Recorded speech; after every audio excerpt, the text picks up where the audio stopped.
সর্দার সর্দার সবকিছু শেষ হয়ে যাচ্ছে। আরে চিল্লাচ্ছিস সে কেন কালুয়া? তোর বউ কি অন্য কারোর সঙ্গে ভেগে গেল নাকি? সর্দার আমার বউ কারোর সঙ্গে ভেগে যায়নি, কিন্তু আপনি যাকে পছন্দ করেন সে আপনাকে কিছু না বলে সে অন্য কাউকে বিয়ে করে ফেলতেছে।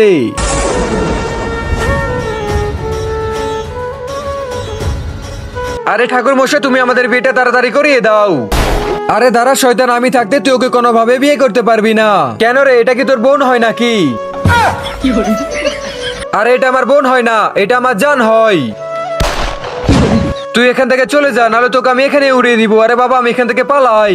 কিন্তু তার আগে আজকে দেখবো বাবা মাকে কারা কারা ভালোবাসে। তুমি যদি মাকে ভালোবাসো তাহলে ভিডিওতে একটি লাইক করে চ্যানেলকে সাবস্ক্রাইব করো। আর যদি বাবা মা দুজনকে ভালোবেসে থাকো তাহলে কমেন্ট বক্সে আই লাভ ইউ বাবা মা লিখে যাও। যদি তুমি লাইক সাবস্ক্রাইব না করো মনে করবো তুমি মা বাবাকে ভালোবাসো না। এই ঠাকুর মশাই, তুই তাড়াতাড়ি করে আমাদের বিয়েটা করিয়ে দে। তোমাদের বিয়ে সম্পূর্ণ হয়ে গিয়েছে, তুমি চাইলে পাত্রীর মুখ দেখতে পারো। আজকে অনেকদিন পরে আমার স্বপ্নটা পূরণ হয়ে গিয়েছে। সুন্দরী, এখন তুই তোর মুখটা দেখা।